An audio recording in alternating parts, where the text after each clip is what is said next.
Hey guys, welcome back to my channel. I'm MD Gaming, and today we're going to talk about the Tier 5 New Mexico on the American line.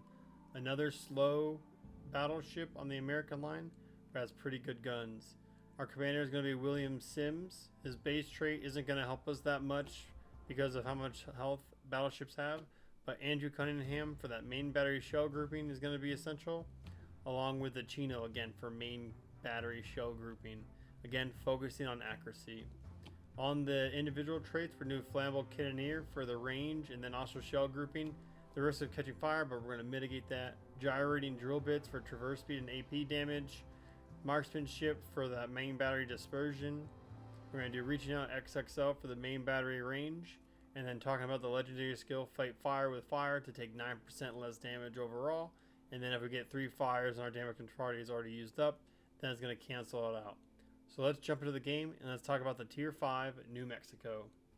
Now, again, same exact thing with the New Mexico as with every other American battleship. They're pretty slow and their accuracy is pretty wonky. Now, if you remember my commander build, it had a lot of things to do with shell grouping, but not a lot of things to do with dispersion. And there's a lot of misconceptions that shell grouping and dispersion are the same exact thing, and they're really not. Let's take an example, this mountain that's in front of you, right? So shell grouping would say I'm able to have all the rounds close in a line together, in a horizontal line together. And then dispersion is how close that line is going to be. So if I were to say shoot at this island right in front of me, shell grouping, where the island meets the water, they would all land in the single line on that like horizon line between the mountain and the water. But dispersion, say if it's pretty bad, it would be from like the exact left part of the island to the exact right part of the island. That's dispersion. That's how wide it is. The more you focus on dispersion, the closer your shot group is going to be. So rather than shooting at the wide base at the bottom, I could then shoot at the mountaintop if I'm focusing on dispersion, because it's going to be all closer together.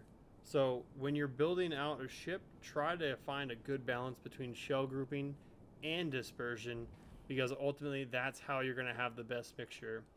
And most commanders are going to focus on the shell grouping aspect. There's an Azure Lane commander, I think it's Sharnhurst, that fills with dispersion. So if you have her, she's a great mixture to add into there, because then it's going to make your shell grouping a little bit better when you're shooting at targets.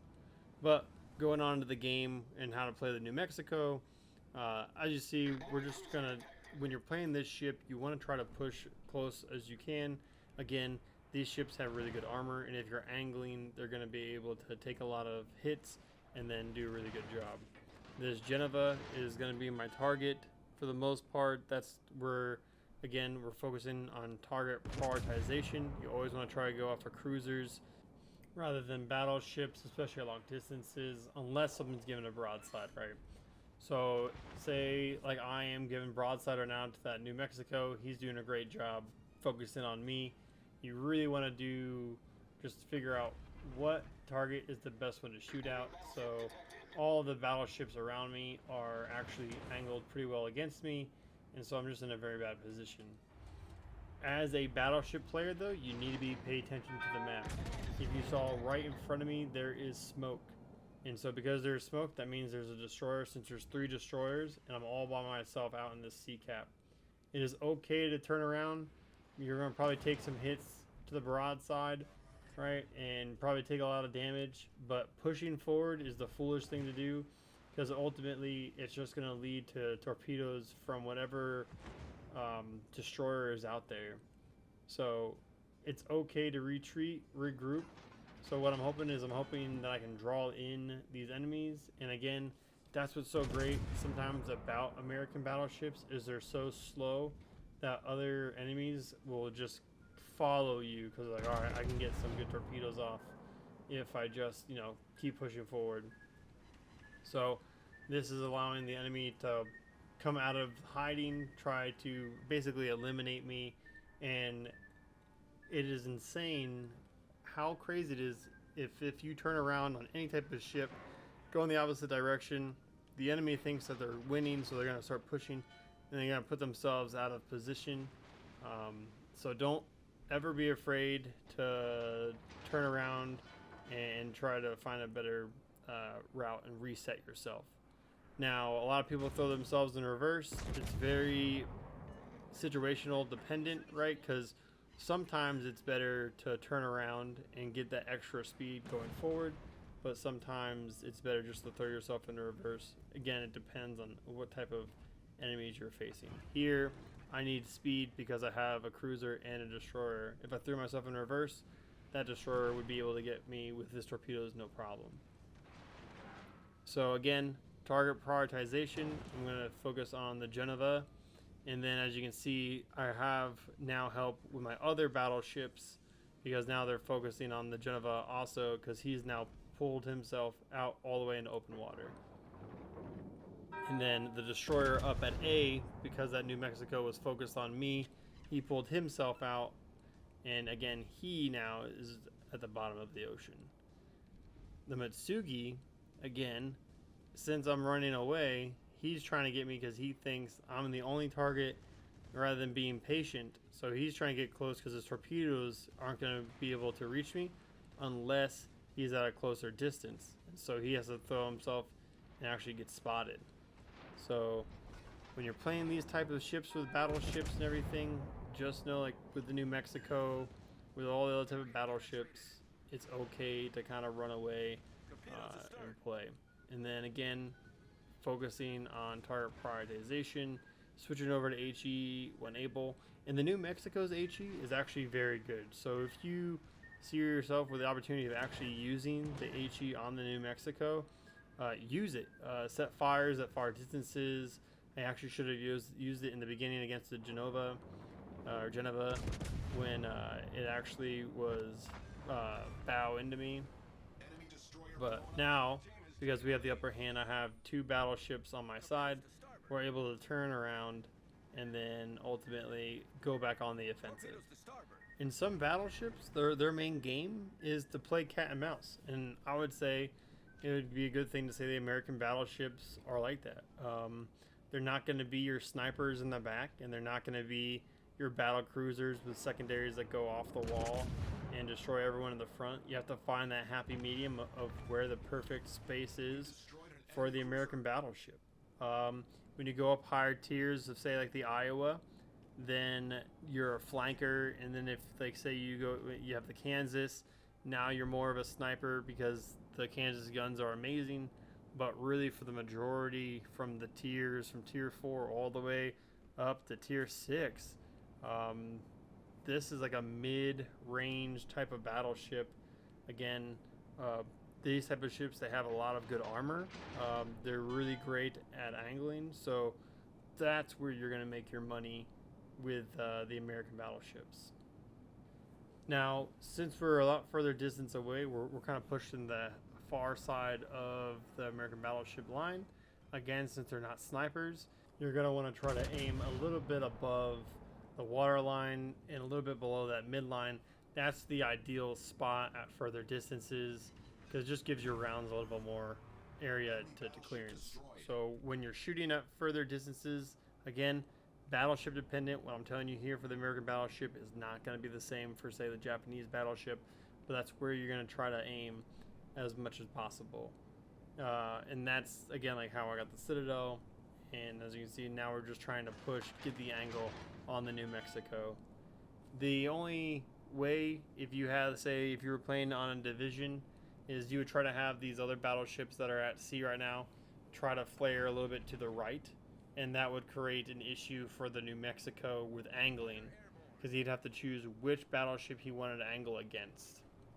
And use that to your advantage too. So if you see an enemy battleship basically squaring off with one of your friendly battleships, don't follow that battleship exactly behind. Try to make a cut in and then try to get an angle on the enemy battleship. Help out your teammate.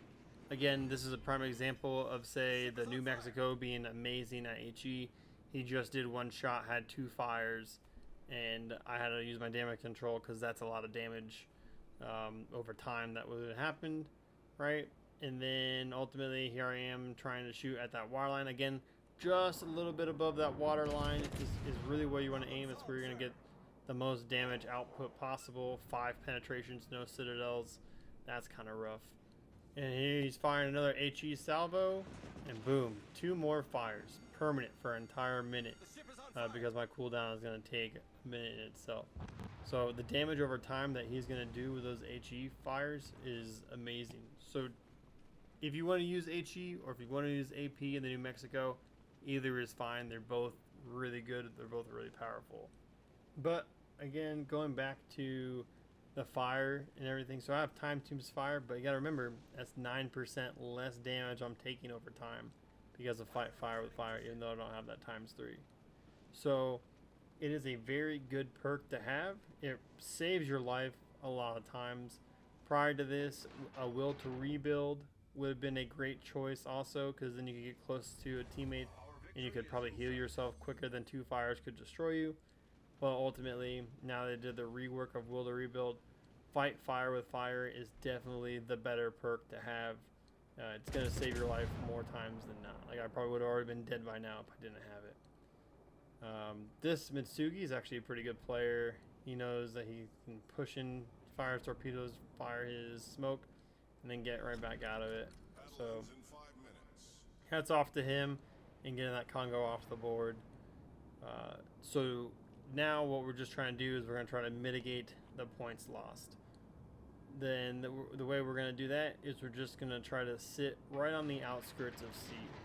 I don't want, say, the enemy to know that I'm in C if he moves into C, if he's in his smoke. And that's because I can keep on skirting closer on the outside of the circle as, say, he just sits in the smoke trying to capture C, and then as soon as the smoke dissipates, I'll be closer and he won't be as prepared for it because he does not know that C is contested. We run into this issue because, again, since the team game, the other battleship has his own plans, which is perfectly fine. Everyone plays their own way. You always got to adjust to your team. But just know a good way to try to trick, say, destroyers is to kind of like skirt around the smoke, especially if you're a slower ship, because ultimately as soon as you're spotted, they're going to try to get some separation and distance in order to go back to being undetected while they shoot torpedoes at you. So as you can see, the Americans are trying to capture C. The battleship's already in C, so he knows it's contested. So I'm just going to try to turn in there and close the distance. I see I'm not spotted. So there's 2 spots he can be. He can be in the island to the left of me, or he can be in the island to the right of me. So ultimately I want to try to have my guns pointed towards the middle in order to focus on one way or the other. I don't really want to overcommit. And there you go. There's a Mitsugi on the right side. And I had my guns in a good spot and able to eliminate him to end the game. So I hope you guys enjoyed the game. We did a okay job. I think it kind of reiterates again. Angling is very important for the New Mexico. Positioning, running away, all that stuff. I only had 67,000 damage this game, but again, points are not dictated by damage. Points are dictated by percentage of damage done. And so because I killed a lot of the destroyers and that cruiser, I was able to come out in first place, even with no captures, with 2,156 XP. But with that, guys, again, thank you so much for watching my video. Please like and subscribe if you found it helpful. But more importantly, leave comments. I want to know what I'm doing right. I want to know what I'm doing wrong. It's only going to help me as a content creator become better. And again, the things that I learned from you guys, I'm going to make better videos. But thank you again so much for watching. MD Gaming, out.